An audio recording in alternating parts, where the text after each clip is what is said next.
تبارك الذي نزل الفرقان على عبده ليكون للعالمين نذيرا الحمد لله كفى وسلام على عباده الذين اصطفى أما بعد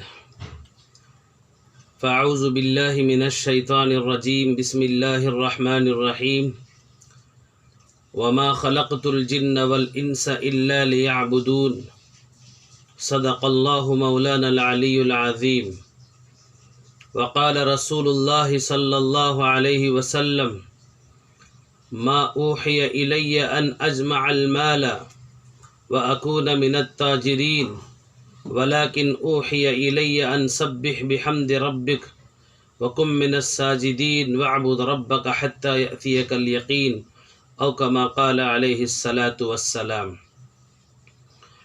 بزرگان محترم، جیسا کہ آپ کو معلوم ہے کہ رمضان کا بالکل آخری دور چل رہا ہے۔ رمضان المبارک کا اکثر حصہ بلکہ اس سے بھی زیادہ حصہ گزر چکا۔ اب رمضان کے کچھ ہی ایام باقی رہ گئے ہیں۔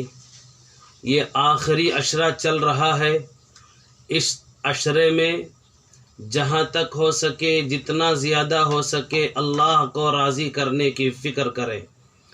زندگی اللہ تعالیٰ نے اس کو راضی کر کے اس کو خوش کرنے والے کاموں میں لگانے کے لیے دیا ہے، اور اللہ تعالیٰ نے ہم کو پیدا اسی لیے کیا کہ ہم اس کی عبادت کریں، اس کی طرف دوڑیں، اس کی جنت کو حاصل کرنے کی کوششیں کریں، اس کو راضی کرنے کی رات دن فکر کریں، اس کی ناراضگی کا خوف ہمارے دلوں میں پیدا ہو، اس کی ناراضگی سے ڈرتے رہیں، اور اپنی آخرت کی فکر اور اپنی آخرت کے تعلق سے سوچتے رہیں۔ اسی لیے ہم کو اللہ نے زندگی عطا فرمائی ہے۔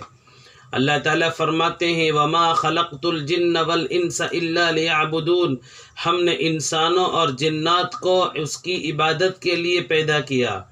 حدیث شریف میں آتا ہے، رسول اکرم صلی اللہ علیہ وسلم نے ارشاد فرمایا ما اوحی الی ان اجمع المال واکون من التاجرین، اللہ نے میری طرف یہ نہیں بھیجی وحی کہ میں مال جمع کروں، تاجر بنوں، بلکہ اللہ نے یہ وحی بھیجی ان سبح بحمد ربک وکن من الساجدین واعبد ربک حتی یأتیک الیقین، کہ میں اللہ کی تسبیح بیان کروں، سجدے کروں، عبادت کروں، موت تک اس کی عبادت میں لگا رہوں۔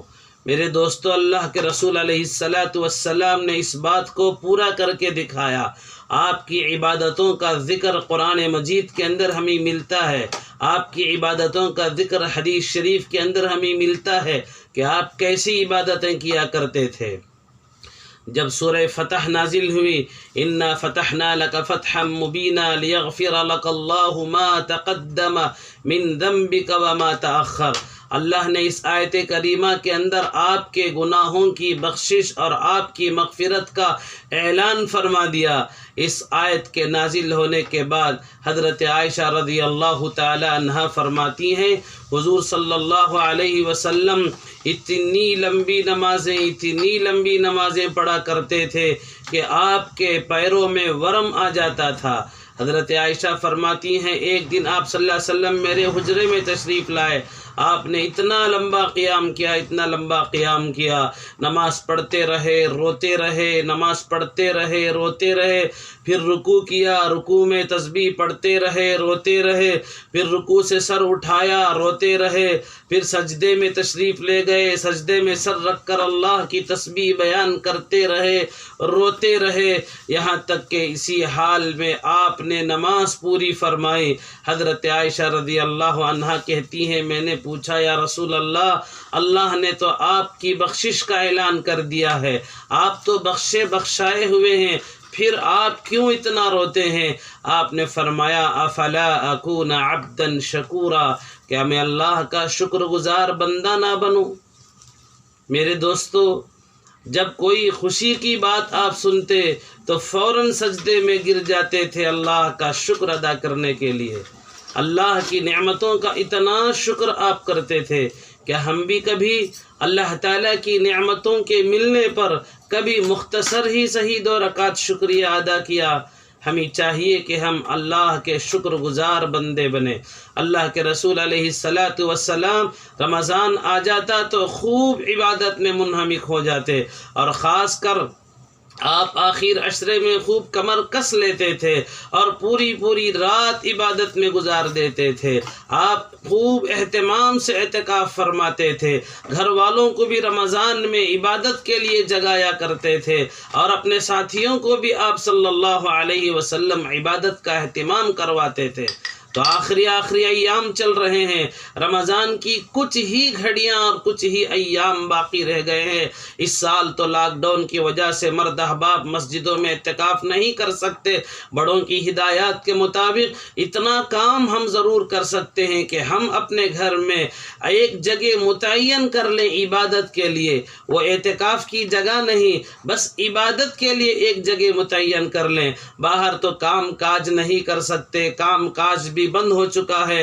یہ مہینہ عبادت کا، خوب عبادت کریں، خوب توبہ کریں، خوب استغفار کریں، پوری دنیا سے اس بیماری کے ختم ہو جانے کے لیے اللہ تعالی سے مانگیں، روئیں۔ ایک جگہ عبادت کی اپنے گھر میں ہم بھی متعین کر لیں، وہاں بیٹھ کر قرآن کی تلاوت، اشراق، چاشت، تہجد کی، نوافل کی، اوابین کی پابندی، صبح شام کی تسبیحات، اور اسی طرح ہر عبادت وہاں بیٹھ کر کے خوب کرتے رہیں، اللہ کو منائیں، اللہ کے سامنے گڑ گڑائیں۔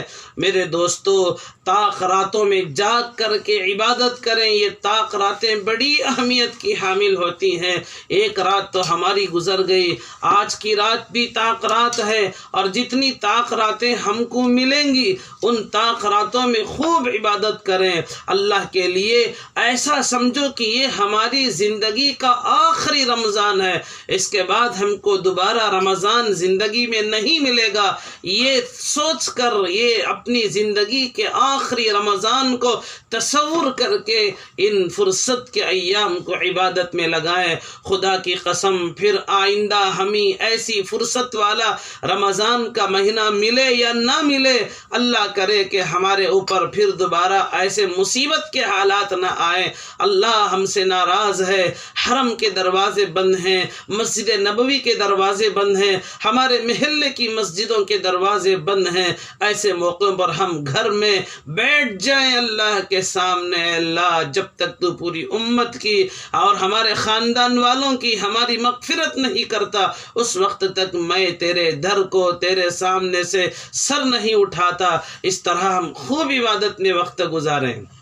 میرے دوستو، صحابہ کرام میں آپ کی یہ ادائیں موجود تھی کہ حضرات صحابہ پوری رات عبادت کیا کرتے تھے۔ حضرت اویس قرنی رحمۃ اللہ علیہ کے بارے میں حضرت شیخ نے فضائل صدقات میں لکھا کہ وہ کہتے کسی رات میں آج کی رات رکوع کی ہے، بس پوری رات رکوع میں گزار دیتے، اور کبھی کہتے آج کی رات تو سجدے کی ہے، پوری رات سجدے میں گزار دیتے تھے۔ حضرت ربیع رحمۃ اللہ علیہ کہتے ہیں ایک دن میں حضرت اویس قرنی رضی رحمۃ اللہ علیہ سے ملنے کے لیے گیا۔ آپ فجر کی نماز پڑھ کر کے تسبیحات میں مشغول تھے۔ میں انتظار میں بیٹھا کہ تسبیحات سے جب فارغ ہو جائیں تو ملاقات کر لوں، دعا کی درخواست کر لوں۔ بیٹھے یہاں تک کہ ظہر کا وقت آ گیا۔ آپ ظہر کی نماز کے لیے کھڑے ہو گئے۔ اب نمازیں پڑھتے گئے یہاں تک کہ عصر کی نماز کا وقت آ گیا۔ عصر کی نماز پڑھی، پھر ذکر میں بیٹھے، ذکر کرتے رہے کہ مغرب کا وقت آ گیا۔ پھر مغرب سے عشاء تک عبادت میں مشغول رہے، اور عشاء کے بعد آپ نفل کی نیت باندھ کے کھڑے ہو گئے، عبادت کرتے یہاں تک کہ پھر فجر کی نماز کا وقت آ گیا۔ اور بھی جب فجر کی نماز کا وقت ختم ہوا، آپ ذکر میں بیٹھے تھے، بیٹھے تھوڑی دیر کے لیے آپ کی آنکھ لگ گئی، تھوڑا سا غنودگی آئی، اونگ آئی، ذرا ڈھلکا لگا، اتنے میں چمک کر کے اٹھے اور ہاتھ اٹھا کر کے دعا کرنے لگے، یا اللہ میں ایسی آنکھ سے پناہ مانگتا ہوں جو سونے سے بھرتی نہ ہو، ایسی آنکھ سے پناہ مانگتا ہوں جو خوب سو کر کے تھکتی نہیں، اتنا سو کر کیا کریں یا اللہ مجھے یہ آنکھیں کیوں کہ یہ اتنا سو رہی ہیں، اور میں اسے پیٹ سے پناہ مانگتا ہوں جو کبھی بھرتا نہیں۔ حضرت ربیع کہتے ہیں مجھے سبق حاصل کرنے کے لیے اتنا کافی ہے، بس زندگیاں تو ایسی گزارنا چاہیے۔ میرے دوستو، حضرت عبد الرحیم رائے پوری رحمت اللہ علیہ کا بھی یہی حال ذکر کیا گیا۔ رمضان کی آمد پر آپ اپنے خادم سے بلا کر کے کہتے کہ جتنے لوگوں سے بات چیت کرنا ہے ابھی سے ختم کر دو، اور اپنے خادم سے کہتے کہ ایک تھیلا لاؤ، رمضان بھر جتنے بھی خطوط آئیں گے وہ سب اس کے اندر ڈال دو، رمضان کے بعد ملاقات کریں گے۔ اگر زندگی باقی ہے تو آئندہ رمضان کے بعد بات چیت کریں گے۔ یہ کہہ کر عبادت میں لگ جاتے، رات دن عبادت میں گھٹاتے تھے۔ ہم تو اتنے قوی ایمان والے، قوی عبادت گزار تو نہیں، کم از کم میرے دوستوں اور میرے بھائیوں، یہ آخری جو اوقات اور ایام باقی رہ گئے ہیں، ان اوقات میں ہم اپنی عبادت میں زور لگائے۔ آج ہماری بہنیں، ہمارے گھروں کا حال ایسا ہے کہ عید آ رہی ہے، کیا کریں، نئے کپڑوں کو ہی دوبارہ نیا کر لیا جائے، پرانے کپڑوں کو ہی دھو کر کے آلٹریشن کر کے اس کو مکمل کر لیا جائے۔ کپڑوں کی فکر میں، سینے کی چکر میں، سلانے کی چکر میں، چلو پرانے کوئی خریدے ہوئے کپڑے ہوں تو انہی کو پرانا نیا بنا لیا جائے۔ میری بہنوں اور میرے دوستوں، اس چکر کو چھوڑو۔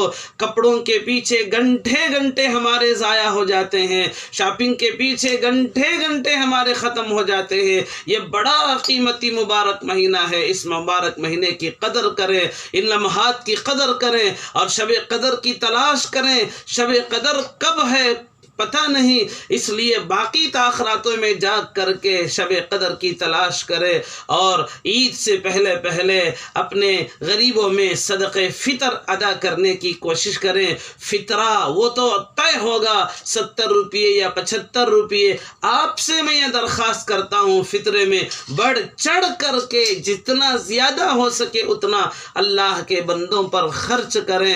اللہ پاک آپ کو اس کا بہترین بدلہ عطا کرے گا۔ یہ آخری ایام ہیں، خوب استغفار کریں، خوب توبہ کریں، گناہوں کو چھوڑ دیں اور خوب اللہ تعالی سے معافی مانگتے رہیں۔ انشاءاللہ ہماری دعائیں قبول ہوں گی، ہمارے حالات درست ہوں گے، اور پھر اللہ تبارک و تعالی ہم سے راضی ہوگا۔ رمضان سے پہلے ہی عید کی بھی اللہ تعالی کی طرف سے خوشخبری آ جائے گی، اور پھر عید کے لیے ہم کو مستحب اور سنت طریقے سے عید کی نماز ادا کرنے کا موقع مل جائے گا۔ لہذا میرے دوستوں اور میرے بھائیوں، وقت کو غنیمت جانے، وقت ختم ہوتا جا رہا ہے۔ یہ زندگی کے قیمتی لمحات ہیں۔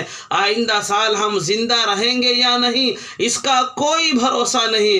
اس لیے اسی سال کو اپنی زندگی کا آخری مہینہ، آخری رمضان تصور کر کے بچے کچے ایام اور گھڑیوں کو قیمتی بنائیں۔ اللہ پاک ان باتوں پر عمل کی توفیق عطا فرمائے۔ وآخر دعوانا ان الحمد للہ رب العالمین۔ السلام علیکم ورحمۃ اللہ وبرکاتہ۔